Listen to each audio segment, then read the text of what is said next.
On. Hope everybody had a great new year. It's a new day. It's 2026. 2025 is behind us. Hope everybody had a great new year. We went to a symphony last night. First symphony I've ever been to.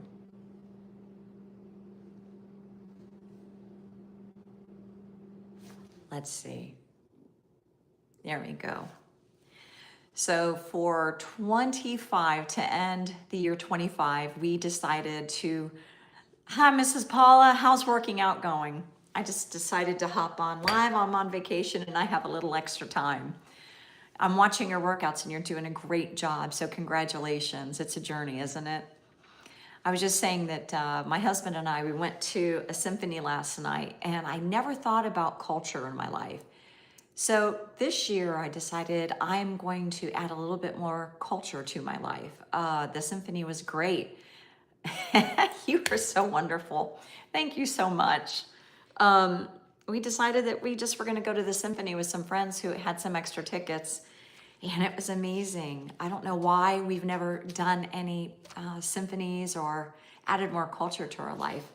I mean, not that, we're those symphonic people or musical people, but we really enjoyed it. Today I wanted to talk about Sandra. Sandra, you need to watch Paula. Paula, you need to watch Sandra. Sandra is a survivor and a thriver, and you guys are just amazing. Sandra, I just decided I'm on vacation. I've got some extra time, so I'm talking about 26 and what I'm going to do and what I'm not going to do.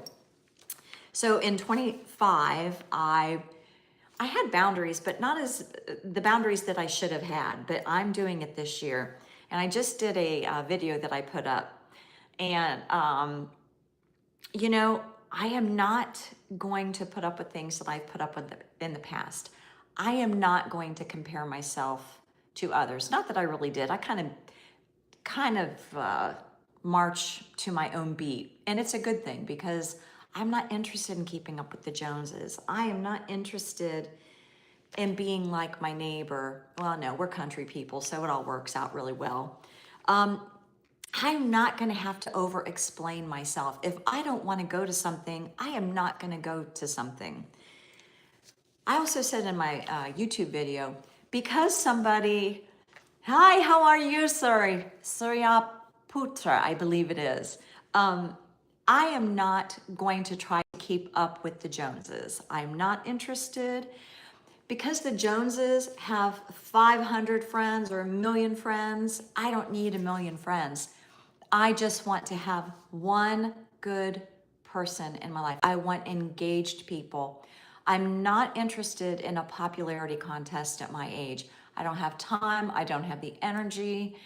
I also said that, I have a lot, at 65, I've got a whole lot more Christmases, birthdays, holidays behind me than I have going forward.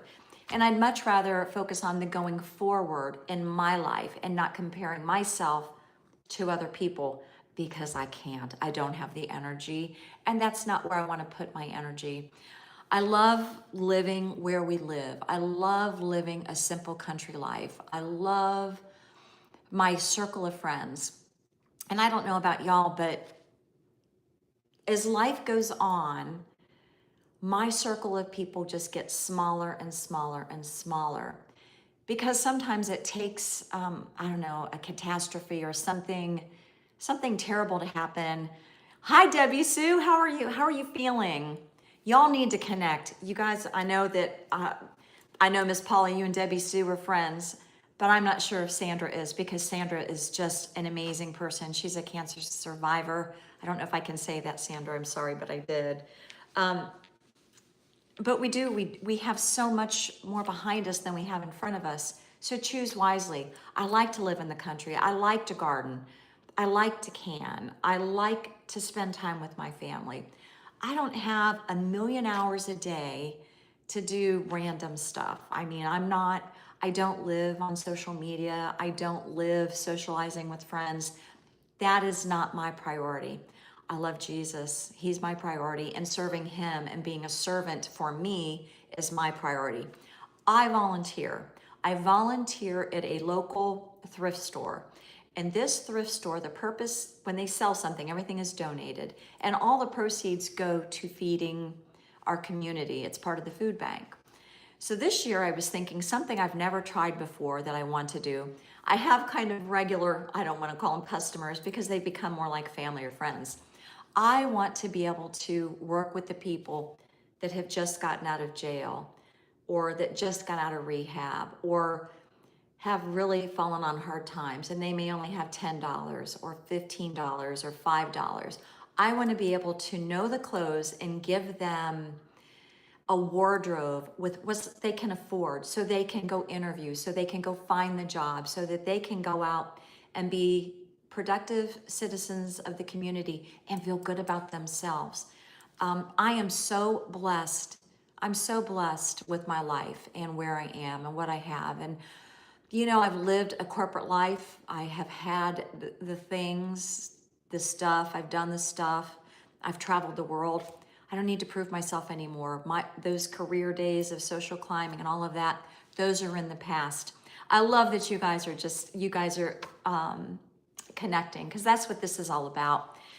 And there's a lot of people, I'm going to move this because I've got some shine stuff behind me. I love it that people are able to connect. But you know, some of the things that I'm going to do in 2026, and this is something that you guys can maybe implement as well. Call who calls you. If your phone is silent, if no one is knocking at your door, if you're sick and nobody brings you soup and they know you're sick, that says an awful lot. You know, we've had a challenging year, and the people who have shown up are the ones that I choose to be in my life, and they choose me to be in their life. That's how I want my circle to be. Visit who visits you. That's profound. Goes back to bringing soup over. You only have so many hours, and so we only have so many years left, you know, in our life. You know, I'm over 65, and my time is precious, and I want to spend it with time I want to be with. I want to spend time with people who are investing in me, just as I'm investing in them. To have a friend, you have to be a friend. Think about that. To have a friend, you have to be a friend. I can't have 20 friends. Doesn't that, I mean, I can have people that I care about. I can have people that I can show up with, but I can't be here for my husband. I can't be here for my dog. I can't have the time with my Lord if I've got 20 people pulling on me 7 days a week. That's right, Paula. You just can't do that. So my circle is getting smaller and smaller and smaller because I'm not 20 anymore. I only have so many hours where I can do what I need to do. I mean, I need to do my studies. I need to be physically fit. I need to eat clean. I need to be a servant to other people. I need to volunteer. So how many hours does that actually leave me with to be able to invest myself in people? And I just sometimes, I get spread a little too thin because I'm a real friend. I asked my husband, I said, what's the one word that you would use to describe me? And he goes, there's two. He goes, true friend. My word is my word, and I do what I'm going to say I'm going to do. And the older we get, that doesn't always happen. So we get a little disappointed, and our heart breaks just a little bit more. I'm not like tough. I still have feelings. I still have opinions, but life is short, and I need to invest in people that I care about. Now, I will go above and beyond for somebody who's in need. For whatever reason, people who are struggling, when I'm volunteering, I want to give them 1,000%, and I do it with so much joy and gratitude. Whereas somebody asks me to go to lunch or, you know, hey, you want to, I don't know, come over to our house and have dinner, I don't always look forward to that. In fact, when we went to the symphony last night, my husband and I, we really didn't want to do it. We just wanted to stay home. But our friend Danny, he's got Alzheimer's, and he's a Holocaust survivor. And his wife, Pat, is going through cancer. So we needed to be there to help them, and that was really hard to do. hard from a standpoint of going out at night and driving at night because, you know, the vision isn't quite as good as it used to be. So we went to the symphony and we drove, and it was nighttime, and we were able to help Danny and to help Pat. And that's what we needed to do. It's not that we wanted to do it, but once we went there, we were really enjoying it. Y'all, you guys are so great. I love how you're connecting. Everybody's like, they're good people. They're good people. They're really good people. So figure out what's important. Those Pat and Danny are really good friends of ours. They have been there for us. We have been there for them. And now is when they need us.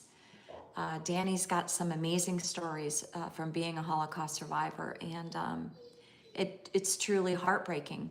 But yet he went and he was joyful. He was tired, and we were able to help our friends. Another thing, not only do we visit who visits us, sometimes we have to ignore who ignores us. Sometimes we're reaching out to people and we're doing everything we can to show them that we care and that we love. We ask about their health. Like Debbie Sue, you've been having some struggles. Sandra, you certainly have had struggles. You know, Paula, you're doing everything you can to get in shape, and you're doing amazing, and you live in the country too. Y'all are just amazing people. And those are the people that I want to invest in, that I care about, because you have something to share that I can learn from, that helps me share with other people, like stories or health, things that I'm also passionate about. Here's a statement.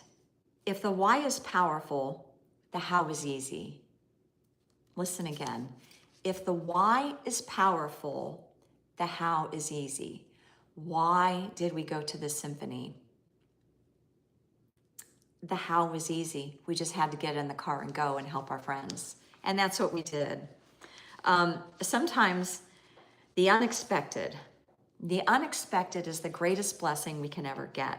The unexpected is that I can work or volunteer at this age the way I want to, not the way I did when I was 25, you know, starting my career. Now I am able to choose. Thankfully, I knew my Heavenly Father at an early age. And I have been taught that you don't buy anything. Yes, that's right. Yes, that we are learning from each other. You never buy something that you can't pay cash for. I have been debt. I went to school full time. I went to college. I got my degrees, and I worked full time. And I sometimes would run short on cash, and so I'd have to sell my plasma. Fortunately, at times, ignorance is bliss, because a lot of people who would go to get plasma, I went to Ohio State, so people who would go to get plasma were usually drug dealers, and I was oblivious to drugs. I'm still oblivious to drugs. But nonetheless, I gave my plaza so I could get extra money to pay a phone bill. You know, the old landlines that you had to dial up. You did what you had to do. Tracy, I'm so happy to see you. Happy New Year. This is an AI-free live. I do nothing with AI. Nothing better than the old pen and paper. And that's how I live. There is nothing I do that's AI. I'm sure, Sandra, I don't know if you know Tracy. I hope you all just connect and just really learn. Jesse, the fun, like the stickers. I'm just so glad you came on. Thank you so much. I'm recapping 25 and moving forward into 26. I don't make New Year's resolutions. I have a mission statement.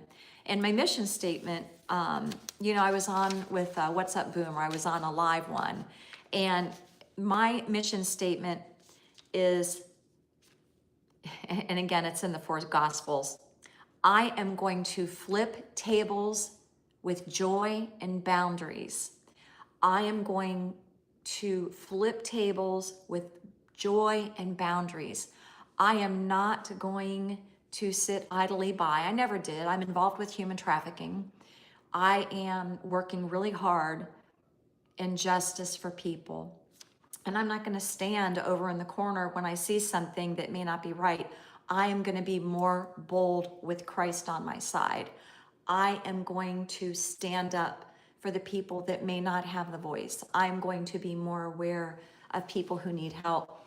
You know, when you go to the grocery store sometimes, you know, again, we're so blessed. I think all of us that are here are blessed. And I am going to pay for somebody secretly. I mean, you pay it forward. We do things in different ways, but sometimes you see people that are on a hard time. Like maybe there's a baby in the cart and they went to get diapers and maybe they could only afford that one bag or box of diapers. I'm going to go and get two, or I'm going to pay for their groceries so they can get additional diapers. You know, we do so many things. You know, people can spend, I don't, but people go to a coffee shop and they spend, I don't know, I'm going to guess $5 to go to a coffee shop and get a coffee. I don't do that because that's to me wasteful spending. And again, I don't do anything unless I have the cash. And God has made us stewards of what he has given us. So we need to be good stewards of what he has given us. If I'm irresponsible, then I'm going to be accountable to him when I get to heaven. He's going to say, Maureen, you did this. You did this when you could have helped your neighbor, when you could have helped the person who's struggling to keep their electricity on. So that needless $5 on a coffee can go to help something or someone more than myself. And I'm not judging anybody. If they want to get their coffee and that's the only thing they do, I think that's great. Tuber Chat. Hi, I'm so glad you made it. Yep, I'm doing another live. Look at me go. But I'm accountable for the money that I make, and I am not going to do anything irresponsible. I'm going to be responsible with everything I do. You know, Kevin, you open your platform up and you talk and you want people to connect so much because you believe in us. You believe in them. It's amazing what you do for everybody and you connect people, and that is your gift. My ability and my strength comes from looking at other people who may be in need that I might be able to help. Hi, Mike. It's good to see you. I'm glad you just popped up. We're talking about we're talking about some things we can do better in 26. No resolutions, just being a better person and being better stewards of what we've been given. You know, we certainly have been blessed a lot, and there's a lot of people out there in need. My goal on YouTube, I mean, it'd be great to be monetized, but what I would do with that money is help somebody else. We've saved, we've made smart decisions, and we are just blessed. But there's so much I could do for other people, and I'm just so happy to do that. So things I'm leaving behind in 25, going into 26, and I talked about this in my video I did earlier. I'm going to stop ignoring my gut or my intuition. I'm going to start doing things that make sense to me. I'm going to listen to myself. My gut is going to speak to me. If I don't want to do something and it doesn't feel like my discernment doesn't say, yeah, go ahead and do it, I'm not going to do it. I'm not going to compare myself to others. I am not going to compare myself to Susie Q down the road because Susie Q may have a newer, bigger, better, more friends. I'm not interested in that. I'm about quality over quantity, because how else can we connect with people if we just get overwhelmed? Everybody who's popped up in my channel, I know something about them. Paula's on an exercise journey. Tracy's unboxing. Like it's amazing. I'm a prepper. I believe in being prepared for everything. We went through Hurricane Katrina. Sandra's a cancer survivor. I'm a cancer survivor and a thriver. We don't live in the past, and if people ask about it, we share certainly what we have. I am going to fill my tank more so than being burnt out. I love helping people, but sometimes in order for me to prioritize my time in my life, I also need to make sure that my tank is filled and it's full. And I can't do that when I'm running in so many different things. That's why my videos, they're unedited. I don't know how to edit. I don't know how to make everything fancy schmancy because I'm not interested. I'm just going to be the authentic me. I don't know how to edit. So there you have it. The other thing I'm going to do is stop having self-doubt and stop questioning my decisions, because again, my gut tells me what I need to do. I am going to stop over-explaining every decision that I make. If I decide I'm going to go to somebody's house, or no, I'm not going to go to somebody's house, and I'm going to say, well, I'm sick. And the reason I got sick is because I was with Susie Q, and Susie Q had a big party, and their brother Tommy was at a football game and he must have picked it up. I can just say thank you so much, but I think I'm going to pass. Thank you for including me. No dissertations are needed. Um, I am going to choose truth over comfort. Sometimes being truthful is really hard. It's really hard. It's really hard to do that. Hey, Sally, I'm so glad to see you. Welcome to my live. Can you believe I'm doing it? Look at me go. Look at me go. What am I doing? That's not me. So I am going to choose truth over comfort, joy over fear, and action over excuses. I'm sitting there and in a crock pot.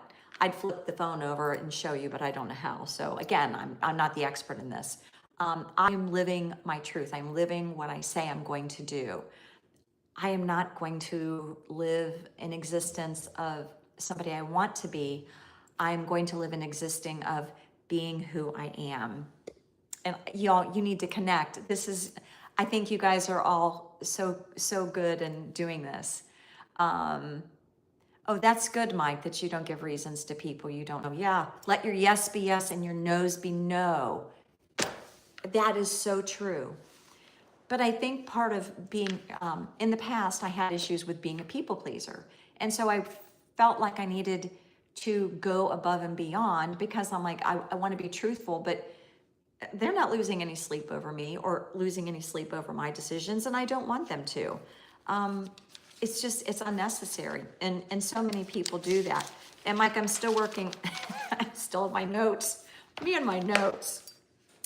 This year, I'm going to take a financial and personal overhaul. I'm going to do that. Ninja or Daryl, he has this beautiful spreadsheet that he does, and he is accountable for everything he spends. I have to be honest, I don't do that. And if I'm going to be real honest, I've never balanced a checkbook. There it is, people. I've never balanced a checkbook. I can do Excel. I know PowerPoint. I know at work we have the accounting software. I'm on vacation, so I'm not in work mode. But there's lots of things I can do. Social media is not one of them. But I'm going to be financially more responsible. I'm going to do an overhaul, and I'm going to start being more accountable for my money. So I can manage it easier. I can balance a checkbook. I'm going to do that. I need to do that. I am going to stop financial and emotional bleeding. That means I need to isolate my spending. So when I mean isolate, like there's different subscriptions I have. Let's say the book reading. What is that? The book reading. Everybody gets the prescription, not the subscription. The comments. I can't do this. I have a hard time. Everybody has subscriptions that we don't utilize. Audible books. I can't tell you the last time I downloaded an Audible book. That is irresponsible of me. So I'm going to isolate my subscriptions because that does not make any financial sense to me. We don't watch TV. We're paying DirecTV. That's a lot of money. It's because my husband, who is 85, and I'm going on 66, we don't know how to stream. We don't have any kids to show us how to do these things. I have YouTube. Absolutely, I have YouTube that can explain it to me, but you got all these remotes and you don't know what to do. So that is unnecessary spending. So I'm going to stop that emotional bleeding, and I'm going to isolate where I'm not going to spend that. Small actions like shutting off my Audible subscription turns into something really big. I mean, that would be, what is that? Maybe $200 a month because it's my husband and myself. So that's going to help. January pressures. January comes around and everybody's probably looking at what they spent this past year on Christmas. And there's a lot of guilt that comes with that because you may not or may have guilt about it. Well, if you make these changes by stopping subscriptions or maybe not buying one coffee a week, that's going to be extra money in your account that you can just focus on, or being aware that you're spending unnecessary money to help pay down your debt. Don't get overwhelmed and look at everything one time. Do it gradually. Do it very gradually. You did it too, Sandra. See, it just makes sense. It just makes so much sense.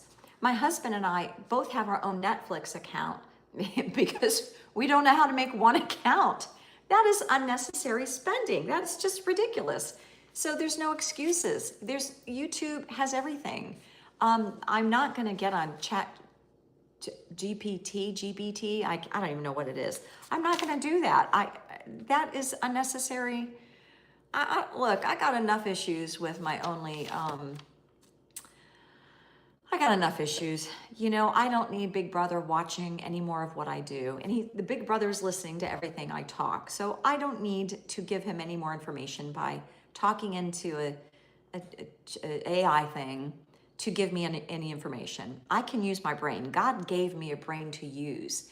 And by becoming lazy and not doing it, that's laziness. I'm not a lazy person. I'm not going to be lazy, and I'm going to keep living my life. I am also, let me see, I made some notes. I can't fix while flooded with holiday guilt. I can't fix it. I've got to get through it. Today's a new day. I'll get my bank statement. I'll look at it. My husband will usually balance. He doesn't even balance a checkbook. He thinks I am. But he'll go over the credit cards and he'll look at things. Well, I need to look at the credit card and look at what subscriptions I'm doing. I'm gonna do a blank slate of spending. I'm clearing it all, and I'm going to be accountable. I'm not going to go to the grocery store. I've got enough groceries. I got them on sale. Then in January, I really don't think I'll need to grocery shop in January. We got a cow. Our neighbor is a farmer, and it was butchered, and we've got a freezer full. I've got lots of canned vegetables. I've got all the seasoning. There's no reason for me to do unnecessary spending at the grocery store. It makes no sense. Perfection is not necessary. Honesty is. Honesty is. If we're not honest with ourselves, I'm speaking for myself. If I'm not honest with myself about how I'm spending money, then how am I going to be able to hone down on what I need to clean up in my life? That doesn't make sense. Oh, look, I'm so glad y'all are here. Again, we're just talking about everything. I've got 3.5 dozen of eggs over there that we brought with us to Florida, and I'm cooking with them. I'm making chicken salad with them. These are our chickens. These are our eggs. Now, I'm not going to eat the chicken. I'm not going to eat the eggs. I can do it for my husband so he has lunch, or he can have an egg salad sandwich, or he can have a hard-boiled egg for high protein. And I'm just looking at them, and it's like, why haven't I cooked them yet? They're fresh. I mean, in case anybody gets fresh eggs, they go to a farmer's market and they've not been cleaned, you can actually keep them on a counter for a good month. If you get them from the grocery store, they have to be refrigerated, because by the time they get to the grocery store, they're already 3 months old. I don't know if anybody is aware of that. We own a business, and our business is we sell and service commercial food equipment to grocery stores, restaurants, food processors. So I know a lot about the grocery industry. I know a lot about food preparation, storage, how to maintain healthy food, how to preserve it, what to look for in ingredients, as I'm sure a lot of you do. But because that's the business we're in, they expect us to be the experts in it. So there's been a lot of knowledge. We had a company Christmas party, and let's say there were, I don't know, I think there were 40 employees. And then, so let's say there were 100 people there, but 40 of them were our employees. We have in our company over 2,100 years of experience in the business we're in. There's a lot of experts in our company. There's a lot of good people in our company. If it weren't for our employees, we wouldn't be the company that we are. It's because of them. We may help guide them or help guide decision making, but they're the ones that have made us successful. It's not ourselves. And that's the thing. A lot of people, they take, pride in, like, oh, look what I have. I have this business. Yes, you do have that business. Yes, you did start it. But if it weren't for your employees who made the company successful, you wouldn't have anything. So I'm grateful for the employees.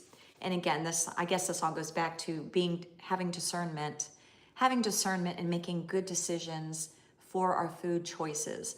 I actually, I'm looking at my loaf of sourdough bread over there. Hang on, let me show you.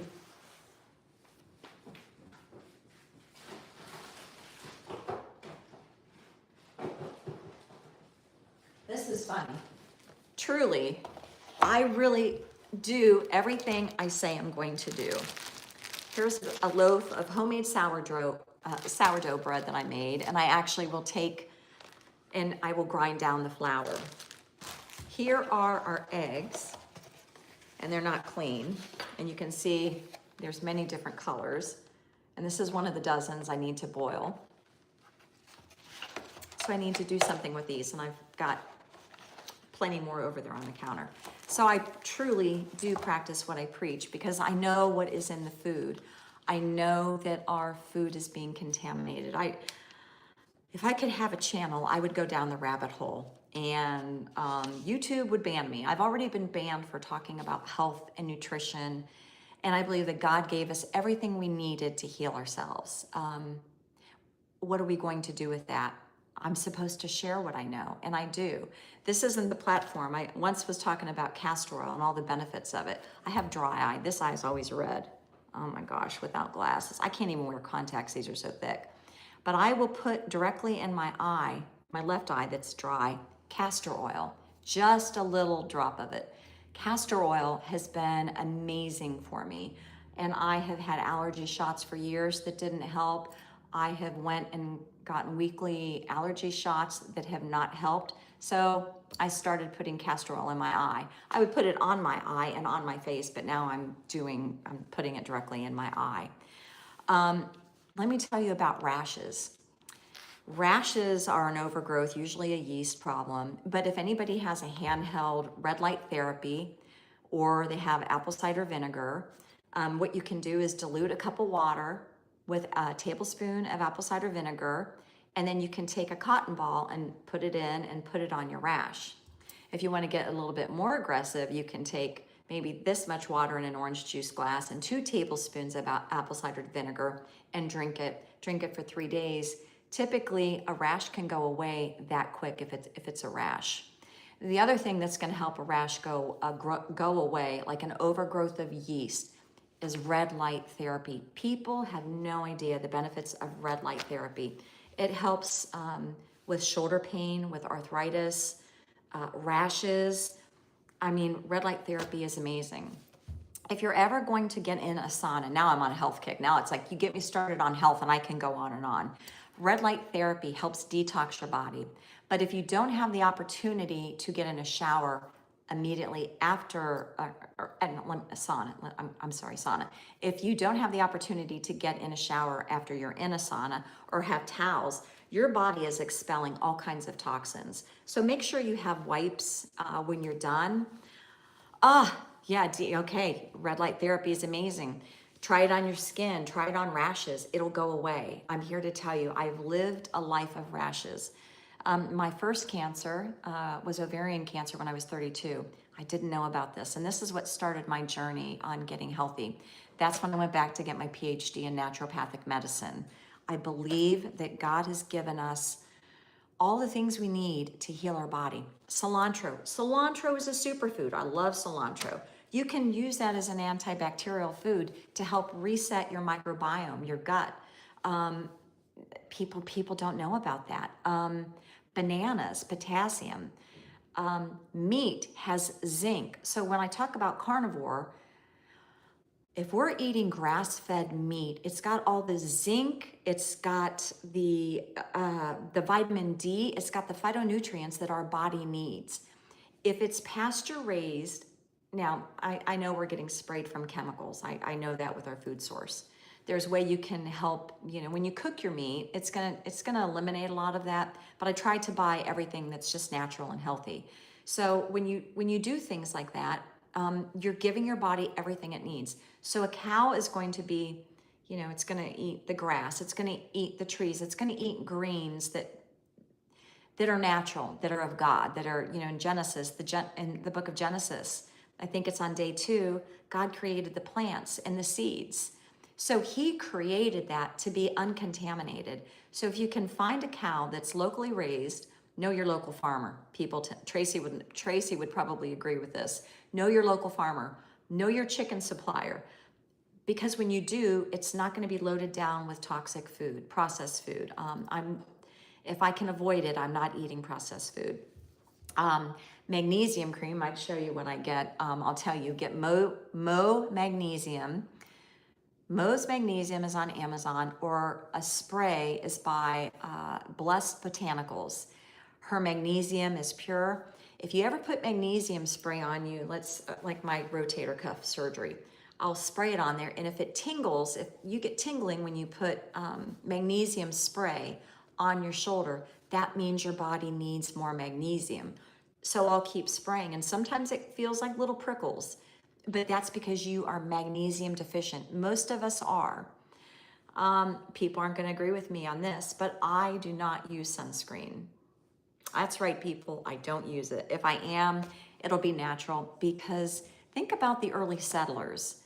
They never had sunscreen, and our body requires 20 minutes of sunscreen, direct sunlight from the eyes to the sun, 20 minutes a day, between 11 and 1. Whatever the government is telling us, do the opposite, typically. And this is my opinion. This is my own experience. I'm just telling you what works for me. Do the opposite, because we need to be healthy people.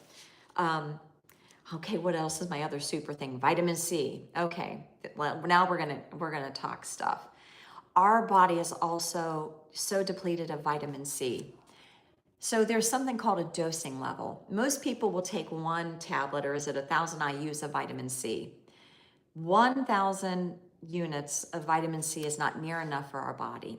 So I take about 13,000, which if you take caplets, and I don't, I take liposomal vitamin C.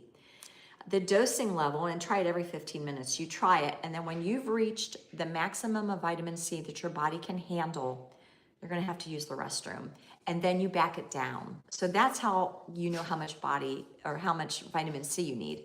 That also helps alkaline our body. Cancer cannot grow in an alkaline body. We drink alkaline water, we drink osmosis water, we have a Berkey, we've got an alkaline water system, so we take a shower, we drink it. In fact, whenever we travel, we usually bring our own water. We're in Florida right now, and whenever we turn the water on, it smells like fluoride. There's a lot of fluoride that's being put in our system, into the water systems, and fluoride is not really good for us. Make your own toothpaste. Make your own toothpaste. You can do it with bentonite clay, spearmint. There's a lot of different recipes that you can go out and look. Again, go to YouTube. You can go to YouTube to figure out how to do all of these things. This also is a way for you to put more money in your pocket to help give you the financial freedom that a lot of people need. There's a lot of debt out there, and is the statistics, and I'm not sure. There's fluoride free, right, Kelly, there is, absolutely. I like to make mine, and I keep it in a glass jar. We use a lot of glass jars instead of plastics, because plastic gets in to the food. Here's something for people to think about. When you get in the shower and you take a hot shower, I love a hot shower, and then you get out and you put lotion on yourself. What is in the lotion you're putting in your body? Are you putting in more microplastics that are going to your liver, that are helping parasites grow? How do you got to detox from these? But I'd like to know what fluoride-free toothpaste you use, because I make my own. I make a lot of my own stuff, and I make it in bulk, and I give it away as gifts. So I started buying, a side note, I started buying gold and silver back in the 80s. I bought silver, I think I've got my receipt. I bought my first silver coin when it was $2.45. I didn't look today to see what silver pricing was, but I think it was $7.62 maybe, and that was a while ago. So, I've made pretty prudent choices in my life. And that is also called building and keeping your wealth. Wealth does not necessarily mean money. It means you're preserving what you have. So nobody can come take it with you. If we're ever in a world where we're in a bartering situation, or again, we went through Hurricane Katrina. Hurricane Katrina taught us an awful lot. No one's going to come save you. You have to figure things out for yourself. That's when we really got serious about prepping, canning, gardening, storing, buying things that we need for a barter society. We live in a community where we are able to barter with our neighbors. So, we get a lot of eggs. We can't eat all these eggs, and I don't eat my own eggs. But I can give this to a neighbor who might grow a bunch of heirloom tomatoes. So I can have tomatoes, and then I can take those seeds and I can harvest them and I can grow them. I know how to make sourdough bread, healthy sourdough bread without preservatives. I can make a loaf of bread because we keep lots of flour and lots of grains on hand, so I can grind it. The flour can get rancid quicker than if you just buy the grains, and so you just have to have a grain grinder. We got a commercial kitchen above our barn where we've got the ability to do some of our own meat processing should we want to. Mike, thank you so much for coming. Enjoy your company, and it was so good to see you. I hope you get to enjoy your mug. Connect with everybody. This is you guys probably already are. This is an amazing community. So there's a bartering situation. We have pew-pews, you know what I'm talking about, and we have things that go with pew-pews. So we can barter with that. We can barter with gold, silver. And let me just tell you, there's a lot of people out there who may appear to be experts in gold and silver, but are they talking about a way to test for gold and silver? Yes, it's a wise purchase, but you better have a scale and you better have a way to test to make sure you're getting pure gold and pure silver if you can. People don't think about those things. You've got to think above, in times of chaos. And again, going through Hurricane Katrina taught us that. Hurricane Katrina, we went without power for, oh my gosh, I'm going to say 4 months. It's like a blur. But for us, it seems like Hurricane Katrina was yesterday. For our lives, everything is either pre-Katrina or post-Katrina. So at that time, we learned how to do an awful lot of these things that we were not prepared for. The government is not going to come and help you. You better have a chainsaw. You better be able to work with your neighbors. How about your neighbors? Again, we live in the country. We've got a little system. We've got a neighborhood chat. So if somebody's coming down the road and we don't recognize that car and they're parked down at the end, we have a text, hey, does anybody know whose car that is? So we're able to communicate with people. So Katrina taught us an awful lot, and people are going to figure a way out to survive. Well, we're gonna have enough food where we're gonna be able to help our neighbor, but we're gonna have to be able to use discernment. So we could just be, people say they're one paycheck away. Well, we're just one hurricane away from catastrophe. We lost over 2,000 trees. Our roads, we couldn't get out, and none of us, in our community, nobody evacuated, and we should have. We had a lot of old timers in our community, and everybody said, oh, well, we're just staying. The reason my husband and I stayed is because we moved my parents down. We built a house for them on our property so I could look after them. And they refused to evacuate. They're from Ohio, and they said, oh, I'm never gonna go through a storm like this, or it can't possibly be that bad. We went through, blizzards. Well, a hurricane is completely different. It takes one catastrophe for you to prepare for everything that you're going to go through. Again, you need to be financially free so you can prepare for these things. One of the things we're thinking about doing this year is buying a car that is not based on a microchip. People are like, they've got a plan to bug out, so to speak. Hurricane's coming and they're going to bug out. Well, if our satellite systems go down, do you know that microchip can stop your car right where you are? Sometimes you're better to stay where you are, or sometimes you're better off to leave, or sometimes you get a car that was before 1979. A car before 1979 doesn't have a microchip, I believe it is. So they can't shut down your car. So we're probably going to invest in a car. We've got bicycles. We've got wheelbarrows. We've got solar generators. Katrina taught us an awful lot. And I'm trying to declutter.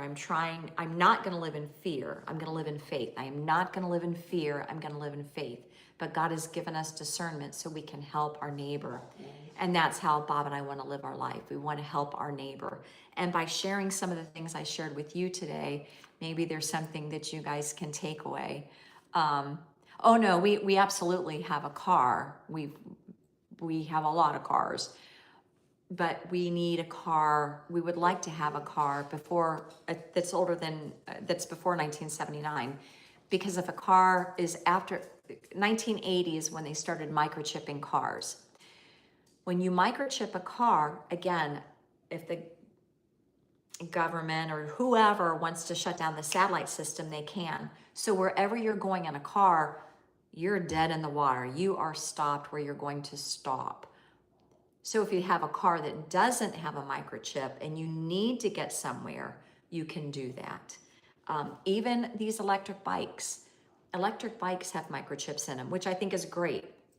One of the reasons I want to be healthy is so that I can get on a bike and go visit my neighbor or take something to my neighbor.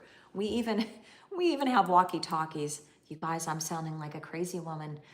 My family thought I was crazy when I was buying gold and silver in the 80s. And, we've got things that we can barter with.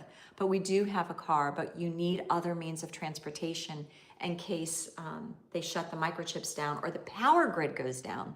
Look at how the power grid goes down in different countries for maybe they have power for one day and the next day they don't. And so if you're supposed to get somewhere, or if you're sick or somebody is sick and you need to get something to them, how are you going to get there if it's 5 miles away, 10 miles away? You need to have a car without a chip because the grid's down, your car may not stop. Or you've got a bicycle and you're healthy enough to be able to get to where you need to go. You're right, California was having rolling blackouts. We have also a friend who escaped Cuba, and she's our neighbor, Miss Maria. She escaped Fidel Castro. How he came into power was he went around and he was running for president, and some of his issues, from what Miss Maria said, were a little wonky. So the people would say, "Are you a communist?" And he would say, "No, I'm Catholic." "Are you a communist?" "No, I'm Catholic." So he built that trust with people on religion. He was in power. Miss Maria said he was in power for about a week, and overnight they shut the banks and the currency down, and they changed the currency overnight. Oh yeah, she's got the best stories. So then what they did is Fidel Castro's group would start knocking door to door and saying, "Are you with the Castro party or are you not?" So Miss Maria, they had just bought their first car. They had saved and they had bought their first car. After they had, right? Watch out, New York City. So what they did is they gave the people, my husband just walked in. Bob, I'm on a YouTube live. Or he can come into the thing too. So after they went door to door and they said, "Are you with the Castro party or are you not?" If you decided you were not going to be with them, they confiscated Miss Maria's car. They confiscated the car that they saved so much for. There was no meat. Forget about getting meat. Everything was in the black market. Miss Maria was a teacher and she went into the mountains to teach, and they had hidden chickens and they had one cow, the people that in the village where she was teaching. So she would take the bus down once a month and she would hide meat in her pocket, and she would be able to give meat to her family, but she had to keep it quiet. Well, their neighbor decided he was going to go with the Castro party. They took Miss Maria's car and they gave it to the neighbor who decided he was going to go with the Communist Party. And the man would drive by every single day and wave at them. The car was first, and then they went in the house, and then they took all their pans, so they had nothing to cook with. And that's when they discovered how to use bamboo to steam food or to steam vegetables because they took all their pans. That house they were living in was no longer there. They took the furniture, the pans, but it was a progression. At first, they thought it was going to be okay, then it wasn't. And then how they got, it took a year for them to get out of Cuba because they had one family member living in the United States that sponsored them. But as soon as they said they wanted to come to the United States, and Catholic Charities brought them over, that 1 year they made them work in the fields. They made them work in the fields, and they did sugarcane, they did cotton, and they did poppy seeds. Poppy. That's a drug. I don't know what poppy. I don't know what drug the poppy seeds are. So people were dying, but they had to work from sun up to sundown working in the fields. So by the time that they went through Catholic services to come to the United States, so by the time they could come to the United States, they were exhausted. So she and my friend Ida and her sister Sarah, they came over. Nobody spoke English, but yet Miss Maria worked 3 jobs, not speaking English, raised her children, got them into school. They had to learn English very quickly.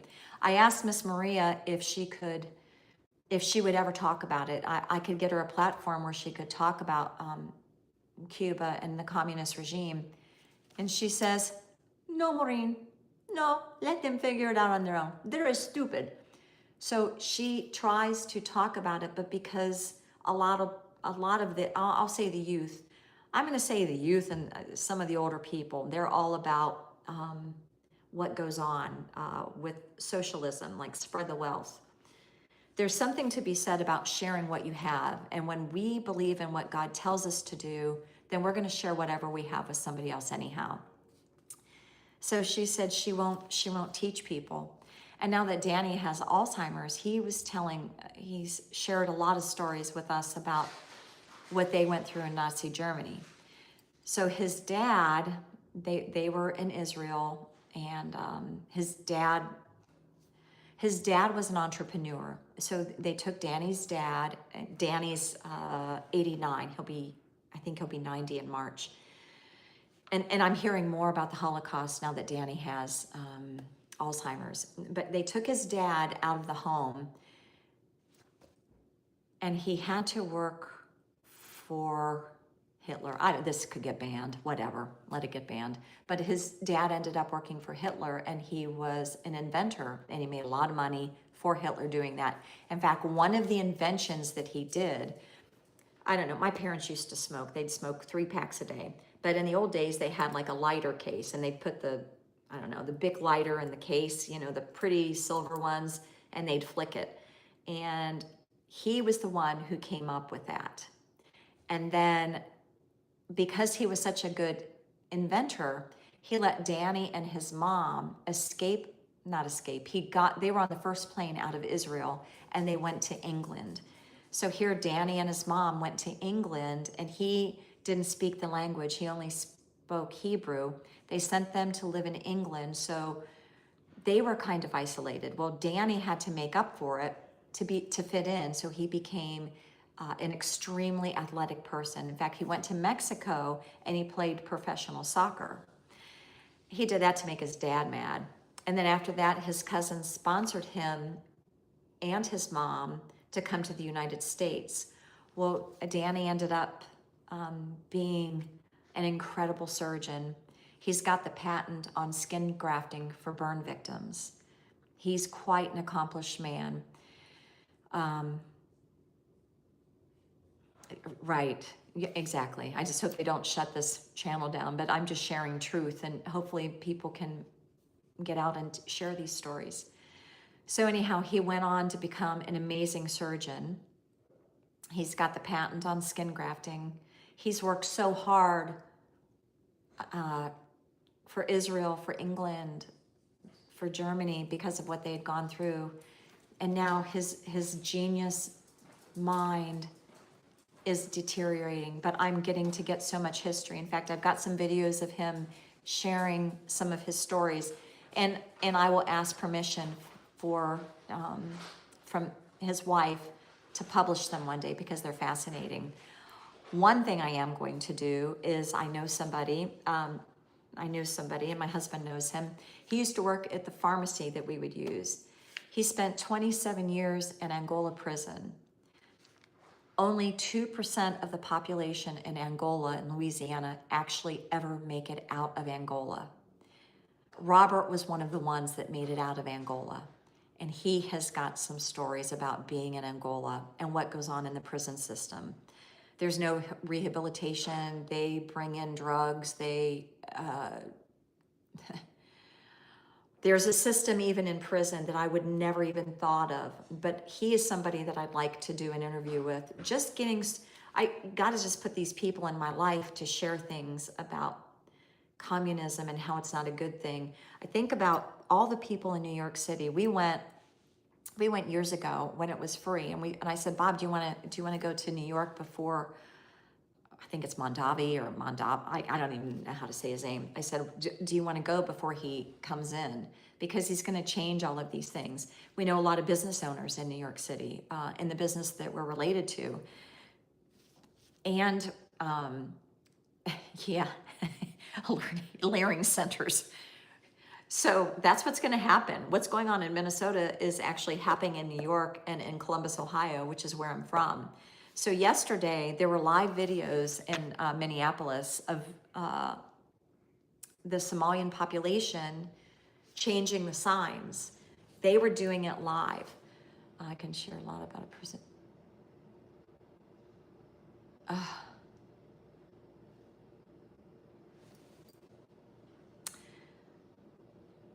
Sandra, you just stopped me. Thank you. Wow. God bless you. You're a survivor, girl. You're a survivor. You've got a beautiful family. You've got an adoring family, and you're a survivor, and you've made it. So boy, that would be something. That would be something to share these stories. Sharing stories about what's going on in Minnesota, what goes on in our prison systems, what goes on with mental health issues. My mother committed suicide. She was mentally ill. She didn't choose it. She didn't choose it. My mother was raped by her mother's alcoholic boyfriend when she was 11 years old. Her mother sent her to the convent to put her child up for adoption. And she was 12 when I think she had the baby. I don't know if it was genetic, why my mother, she had 5 diagnoses: paranoia, schizophrenic, multiple personalities, depression. I mean, I could go on, but I spent a childhood of my mother not knowing if I was going to walk home, the police were going to be there, or my mother was going to be dead. My mom ultimately committed suicide a number of years ago from her mental health issues, but she was never able to meet the daughter that she had to put up for adoption. After my mom died, I asked my dad if I could try to locate the daughter, because I had little bits of information that my mom shared with me. And I hired a private investigator, and they found her. She lives up in New Jersey. Well, she moved, but her mom and dad that adopted her, they named her after my mom. They named her Mary. They named her Mary. I did find her. And Mary she looked just like my mom, but she also had mental health issues too. So there was only so much I could do to help her. And being the type of person who wants to go in and rescue people, I did what I could do, but then I had to establish boundaries. And some people don't like boundaries. So for them, a boundary is rejection. And it's not that I was rejecting her, I was reaching out to her. And my only reason for reaching out to her was to tell her that the woman who gave birth to her loved her and thought about her every day and spoke about her in love, and having to make that unconditional situation of loving her enough to put her up for adoption. My mom didn't want to do that, but she didn't have a choice. She had just turned 12. My mom was never able to hold Mary. She was never able to hold her. So when I hired the private investigator, I wrote a letter to Mary. Mom named her Jenny Lynn. That was the name my mom gave her, but her adopted parents named her after my mom. My mom's name was Mary Ann. And so I wrote her a letter explaining why I was reaching out to her. And it was not that I wanted to be best friends or not that we're long lost sisters, because I can't imagine what she must have been feeling like being put up for adoption and not understanding it. So when I was able to write in the letter that she was loved and my mom had cancer and you need to be aware of this health situation, I just wanted her to be informed. And the PI, the private investigator, is the one that gave the letter to Jenny Lynn. And if Jenny Lynn ever wanted to reach out to me, I would be happy to talk to her. She reached out to me within 24 hours.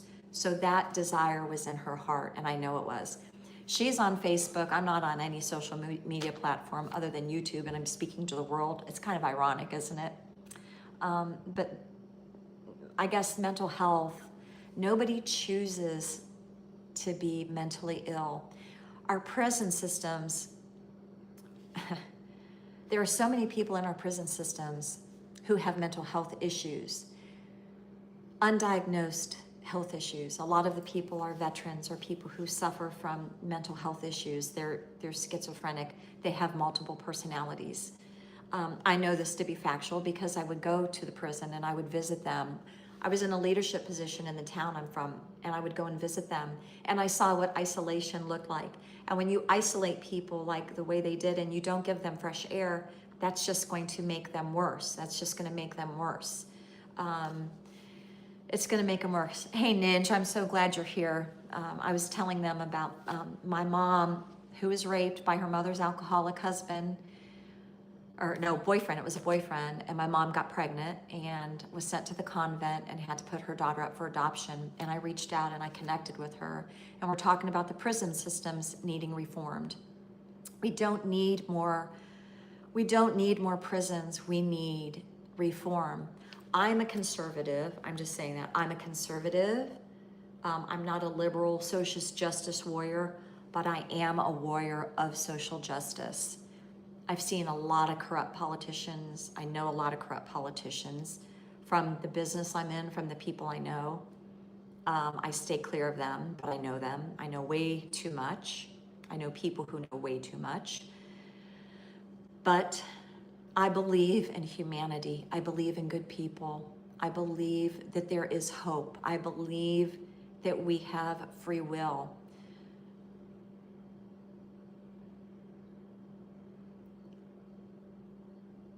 Yeah. So Sandra, is that the reason you became a social worker? Is that, I don't know if that's why, but Sandra, you are an amazing woman. You are an amazing woman.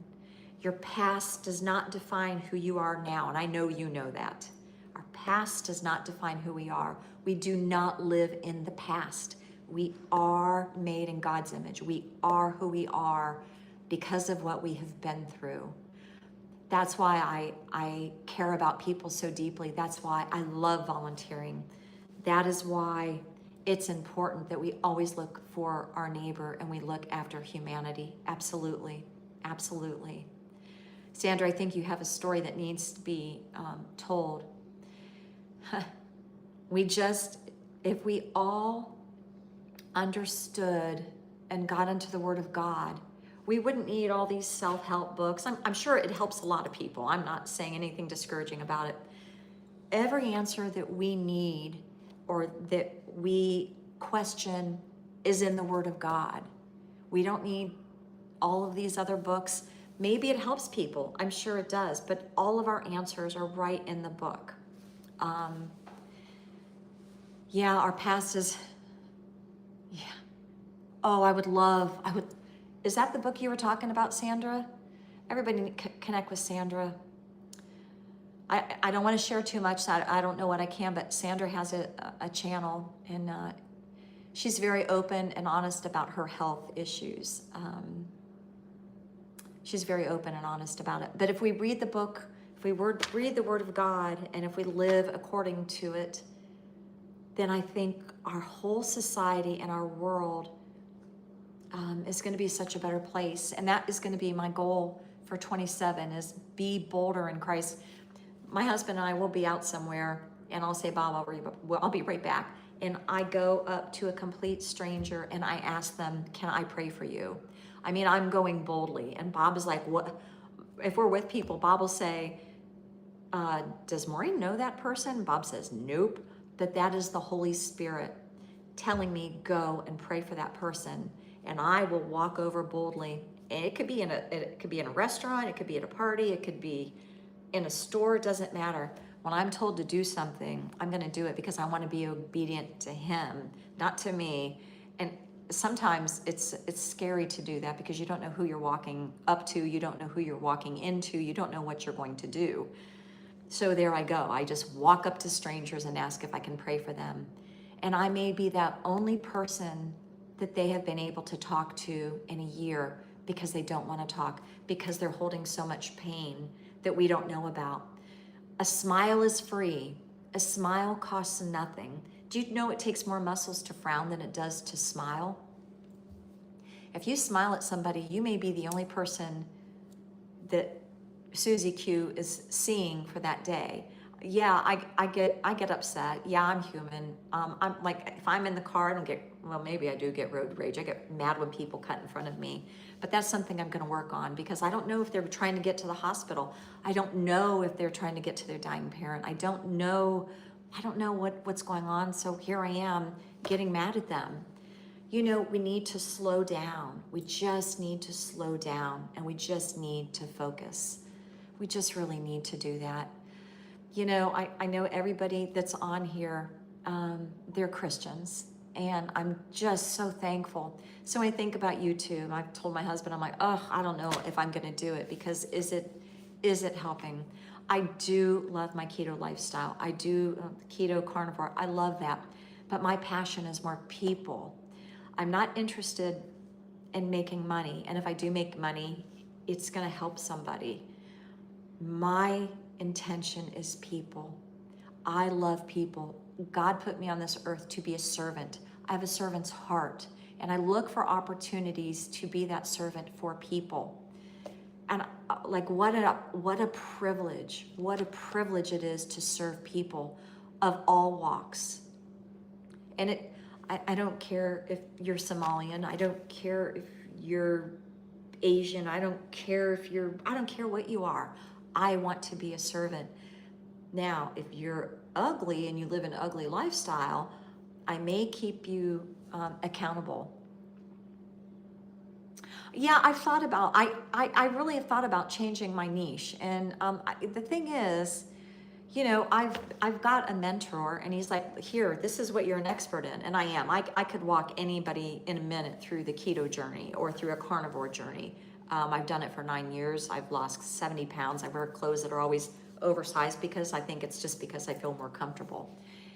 Yeah, Kelly, I mean, everybody connect with Kelly, because she's got amazing suggestions on ways to make money from home. If you're not able to get out and work, I watch, because I would never think of the things, Kelly, that you talk about. And Jesse, your advent calendars, when you were unboxing some of those things, my brain is so small that I couldn't even be that creative. I'm just not that creative person. Well, but I'm marketing. I'm a big marketing person. I know how to market. I could tell you how to market this phone charger, you know, in 1,000 different ways, and how to make money from doing that with this. But other than that, I know keto. I know it inside and out. And I know how to make a difference in people's lives. And I'm asking God to reveal to me this year what he wants me to do bigger, better, and bolder. And so that's why boundaries and boldness and flipping over the tables joyfully, not being afraid. You know, Jesus did it. all four Gospels, they talk about flipping the tables. I have a core group of friends in Louisiana, and our mission statement is pretty much the same. We go around and we have a Friendsgiving, and we do a review of what our past year looked like, and we are reviewing what we're going to do this year, and we all said we are going to flip tables. I don't make, New Year's resolutions. I just try to live daily in the way that a resolution should look like. I think that's the best way we're going to do it. Yeah, creative journal. So here's one thing that I do. That is something in my Bible study I do. But if I could just slow down enough to do it, I write stories. I write stories about my dog, or all of our dogs that have gone before us. I write stories about situations that are deeply, and once I do that, like Debbie Sue, you can just write just like that.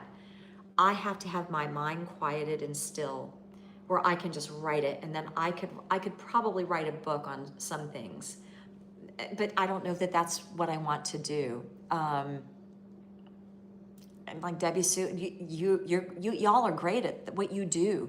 You have found where you need to be, and I'm just so glad you guys are all connecting.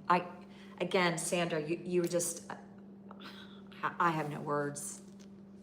I have no words.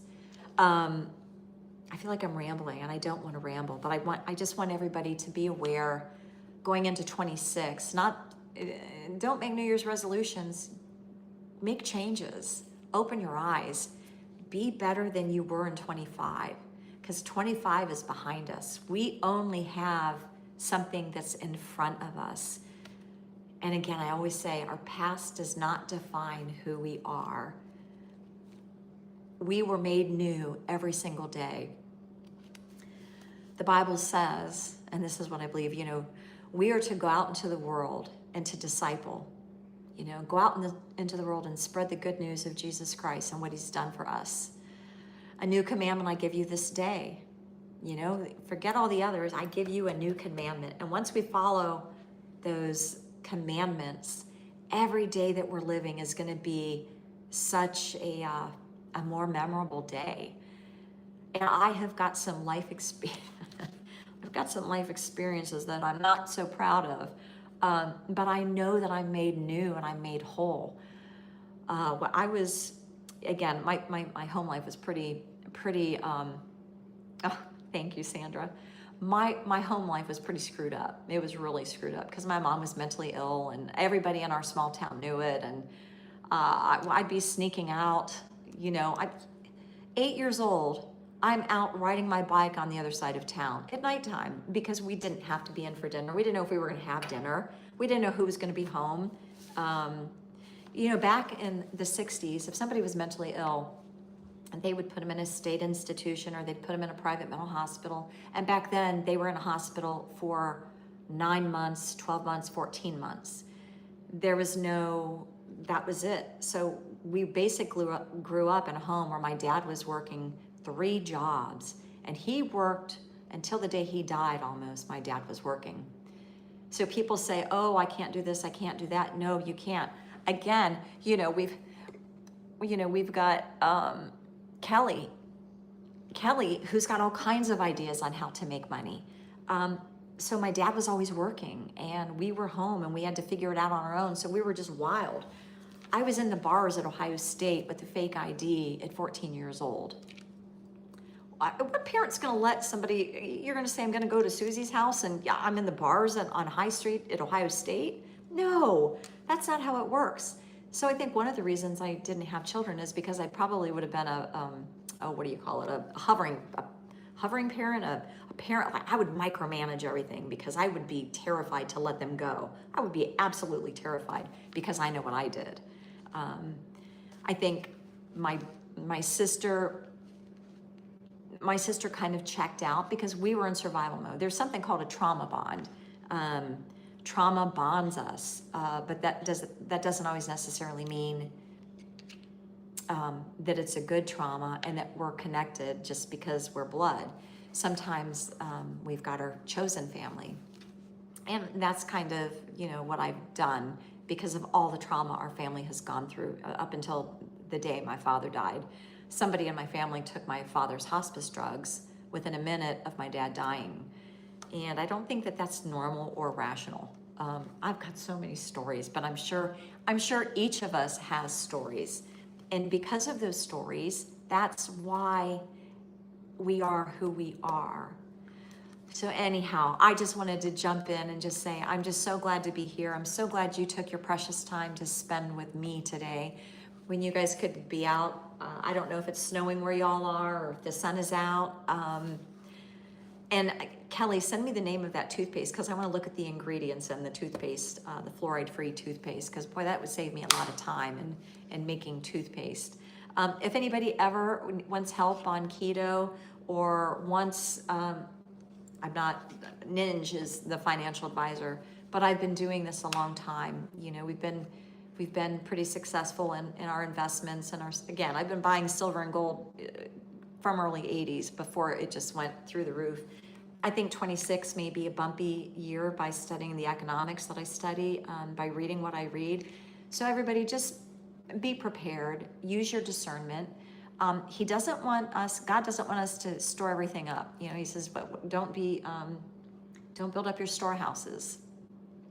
But whatever storehouse we do have, we know that we're going to share it with other people. It's not for greed. It's not for us. It's not to have more and more and more. It's, hi, oh, yay, she joined. Here's another low carb gal. Oh, Tom's, you know, was bought out. Tom's was bought out and Bragg's was bought out. So I don't know that those products are as pure as they needed to. That's what I have found out. And again, you know, I've got a PhD in naturopathic medicine. So I follow really closely as to what I should put in my body and what I shouldn't. I don't think I'm out of the woods from my, I make my own. I can send you the recipe for my homemade toothpaste. That's why I make it and keep it in a glass jar. But because, you know, I'm on my 6th journey of having cancer, I just put everything, you know, clean in my body. I don't eat bread, but my husband does. So we've got healthy bread. I just put healthy things in my body from only wearing cotton. I don't wear anything synthetic that I don't have something cotton underneath because again, synthetic. Did you guys know that when you buy clothing, and a lot of it is recycled clothing, it's recycled plastic clothing. We don't know if it's coming from from phones, computers. So all of the EMFs that are giving off from our electronic devices, if you don't have a protector on it, that is going right into your body. So when you buy clothes, make sure you're aware of what you're putting on your body. Because whatever you're putting on your body, if you sweat, it's going into your pores, it's going into your liver, it's creating parasites that are going crazy in your body. For me, with the research I've done, I'm not a doctor. I am not a doctor. But I know that parasites that present itself as tumors, that's what happens. A lot of the tumors we have are parasites, unless it's in your blood. And yeah, blood, we get parasites in our blood. But a lot of the tumors that are in our body are nothing but balls of parasites. And that is a very controversial thing. And there's lots of studies out there. But you know, people get terrified. I got terrified. I mean, you know, I've had a double mastectomy, I've had a hysterectomy, I've had a splenectomy, I've had all kinds of ectomies. And I wish I would have known then what I know now. I mean, if there was one thing you could tell your 20-year-old self or 30-year-old self, you know, what would it be?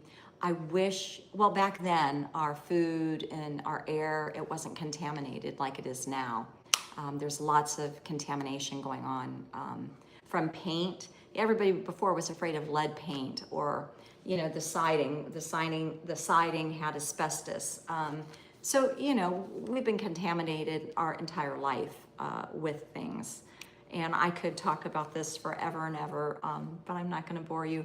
I just thank you each for being part of this live. I appreciate all of you. Just to let you know, if anybody wants to send me an email and ask for any recipes or any help, I'm happy to do that. My email is moblue62@gmail, moblue62@gmail.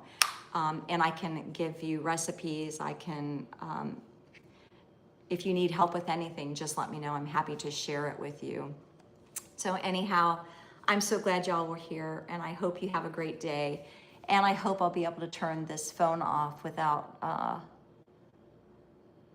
maybe you just tap the X at the top. Technically challenged. Y'all have a great day. Go out and make a memory.